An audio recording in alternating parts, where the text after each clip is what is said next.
Well, let's talk. Speaking of positive, let's talk about the RNC convention because I loved it. What were your thoughts on the week-wide Oh, I convention? thought it was, you know what, from the very first moment, I mean, Trump knows how to do a show, let me tell you. I mean, I don't know if he sat down with a bunch of people and said, look, we're going to do this, this, this. It was amazing. It was uplifting. It was patriotic. You felt it in your heart. You felt it in your soul. Every single thing was, it made me feel good, after all the negativity from the week before with the Democrat convention. I loved the speakers. What a great combination. What diversity. I mean, it was just amazing, and every one of them was right on target. It said exactly the right thing and resonated with people. No wonder the Democrats are imploding right now. No wonder they're freaking out. Michael Moore and all these people going, what are we going to do? Oh my gosh, what are we going to do? Yeah. That convention was absolutely fabulous. And I actually like the fact that they had to put it, that it wasn't live. The way they did it was very good. And actually, maybe this is the future of conventions. I don't know, but I think you're right. Until you had said that about Trump knows how to produce a show, it completely didn't register with me. He did all the TV shows all those years and everything, so he knows how to put on something like this. And so yeah, I think he had a big hand in it. And had not felt that uplifted about our country since the days of Ronald Reagan. I know. I completely agree with you. And it's just, I had listened as much as I could to the sound clips of the Democrats. And none of them, they were all so down and negative and angry and full of just vitriol, all of these people. And I thought, wow, this is just not good. And even Joe Biden, walking around when the balloons of 2 or 3 balloons went up, he didn't even know where he was. He didn't even know that he was the nominee. It was just pathetic. And you think about it, John, they had Hollywood behind them. Wouldn't you think they could put on a show? Yeah, that's true. It was crazy. And of course, at the last minute, when Trump did his final thing in the fireworks, and then it said Trump 20, you just knew their heads exploded, right? That is for sure. Yeah, the other thing that impressed me about it, well, there are several aspects of it. I am very optimistic now, more so than I have been in a long time, about the Republican Party, because there were so many young people or new people into the party who are coming in and aren't afraid to go after the Democrats. That's the one thing I've always been so frustrated with, is that the old Republican Guard would take out their spine before they entered the political arena. Mm-hmm. And you had everybody from Kimberly Klacik to Tim Scott to Madison Cawthorn. That moment when he stood up during the pledge, I had tears in my eyes. Yep, I did too. And So, Matt Gaetz. yes. All these guys, all of them. I want to play, this is some of what Kimberly Klacik said, and I'll tell you what, what she said has to drive fear into the Democrats. Take a listen to this. And yet the Democrats still assume that black people will vote for them, no matter how much they let us down and take us for granted. We're sick of it. We're not going to take it anymore. The days of blindly supporting the Democrats are coming to an end. Joe Biden believes we can't think for ourselves, that the color of someone's skin dictates their political views. We're not buying the lies anymore. You and your party have neglected us for far too long. Wow.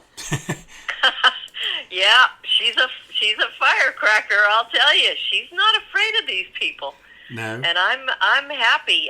They will do whatever they can, and I guarantee you they've already started to try to squash her, because she's a powerful voice. Right. And she got a very nice assist from Rush Limbaugh. For 2 days in a row, he played some clips from her, so that'll just put you in the stratosphere right there. That's right. That's right. I got and I couldn't happen to a better person, honestly. It's just, I look at these people, these genuine people. I know her. She is really that person. Tim Scott is really that person. These people are what you see is what you get. They're not hiding behind a political facade of what they think you want. Right. They're not. These are they're true believers. They really love this country, and that's why they're out there still fighting, because in the black community it's got to be tough to be a conservative. You know it. Right. But I think it's becoming, I think people like her and Candace Owens and Diamond and Silk and Kanye West are now opening some doors where people aren't as afraid to speak out anymore. And I think that's a good thing, too. Oh, yeah. I completely agree. And you know what?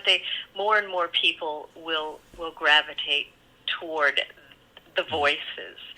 They will, because they've been afraid to speak up. There's been no one to speak up for them before. There's been nobody until Donald Trump came along to actually voice the opinions that they wish they could say out loud. So, yeah, I think the Democrats are looking at their internal polling and probably flipping out as to how many of the black community and the Hispanics are flipping. Oh, definitely. I've seen a lot of numbers on that. I mean, Trump really only needs, if Trump got 15% of the black vote, the Democrats would lose so badly. And I've seen different polls where his approval rating among the blacks is up in the 20s now. Now, that doesn't mean all of them are going to go out and vote, but if that's true, or if it gets, even into the low 30s, that's got to scare the crap out of Democrats. It's like, well, you know it does. Yeah. I can read between the lines as to just what's happened since the convention. Yes. And how that they're panicking. They don't know what direction to go in. You look at that speech that Biden gave, what was it, yesterday in Pennsylvania, and he couldn't put his thoughts together, and all he did was blame Donald Trump for violence when it's every Democrat city. It's like, people are not that stupid. They're just not. Right. Yeah, I think you're talking about this right here. Let me pull this up. COVID has taken this year, just since the outbreak, it's taken more than 100 years. Look, here's the lives. When you think about it, more lives this year than any other year for the past 100 years. Come on, man. Morgan, are you thinking about it? Think about that. Think about that. The years. What did he say? I'm like, 100 years. Wait, what? Oh, and of course he didn't take any questions. Yeah. Of course he can't take any questions. They're going to be up against the wall when it comes to these debates, but I don't know what they're going to do. Why did they put the optics of him in a cage? I don't know. That was bizarre, wasn't it? Yes, it was like he was in the basement of a warehouse or somewhere. I can't figure that out. That was very strange background. Well, here's where I know, and Rush touched on this yesterday, here's where I know the Democrats are frailing. Listen to this. Or how about Trump's plan to defund Social Security? The Social Security Administration's chief actuary just released a report saying that if a plan like the one Trump is proposing goes into effect, the Social Security Trust Fund would be, and I quote, permanently depleted by the middle of calendar year 2023, with no ability to pay benefits thereafter. Put it plainly, Trump's plan would wipe out Social Security, period. You feel safer and more secure now? Now, are you aware of any plan about Social Security? This is the first I've heard of it. No. I think he's just pulling up, his handlers are just pulling up a button, for their base.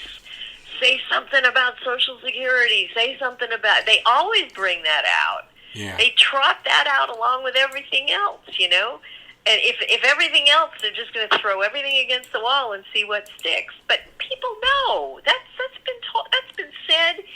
How many elections back? Oh, your Social Security, the Republicans are going to get rid of it. Well, it's still there. You know, I mean, it's like, I don't understand. I just don't understand. Well, you were talking about reading through the lines. That tells me that they think they don't, well, two things. Number one, they don't have enough of their base to win. And number two, they don't have enough senior citizen votes to win. So they got to go out and scare senior citizens about their Social Security benefits. Yeah, but I think the senior citizens are not relying on Social Security that much anymore anyway. I mean, seriously, my friends that are all on Social Security, that's extra. That's kind of like a little bit extra. But they have pensions or retirement, and they look at the stock market, and it's reaching all-time highs. And I think they're more afraid of a Biden win would crash that. Right. And, then he would take everything they have because he'd go after the pensions. He'd go after everything. And no one is safe at that point because they say they're only going to do it to the rich. No, that's the big lie. It gets to everybody. Yeah, right now my 401's doing gangbusters since the earlier downturn. Yeah. And you had made a statement, I think we were talking earlier this year, that the stock market would be back up to where it was by the end of the summer, and you were right. It's back up about to where it was. I just, the thing is people in this country you got to give Americans a lot of credit. You throw them a curveball like this coronavirus thing, they'll figure out ways to make things work. They'll figure out if they own a restaurant, okay, what am I going to do? All right, we're going to do takeout, we're going to do delivery, we're going to do outdoor dining, we're going to do whatever we have to do. Anybody who's running a business is trying to figure things out. They're smart. They know what they're doing. Look at the startup companies that are billionaires now. These people that started Zoom, I heard today that it's worth more now than General Motors and Ford Motor Company combined. Wow. I mean, this is the brilliance of America. This is what we do. And you look at technology and you look at how people are adapting to different things. And the stock market is going crazy. It's being, it's of course being driven by technology stocks mainly. But still, it's just, you're just looking at it going, this is right. This is amazing. And you know what I think, and I just thought of this, it just popped in my brain. I think another thing that's helping the stock market is that two things. Number one, we're now energy independent, so we're not constantly reacting to the what's happening in the Middle East. Oh, you don't even hear about that anymore. Right. And second, Trump has not, I remember when Trump was running, they said, he'll always have his hand on the nuclear button. He'll get us into all these wars. No, I knew exactly the opposite would happen. We haven't started any new wars. He's trying to get us out of the ones we've already been in perpetually. We, obviously we had to ramp it up a little bit to defeat ISIS, which I think they've been pretty much disbanded and destroyed. But now, we're getting out of Afghanistan. There have been no new wars. So no, and look at the trade deals. Look at America. We're gonna make deals where we're not the ones that are the suckers anymore. I mean, this is what people have to understand. Donald Trump has done, right, and the media won't dare talk about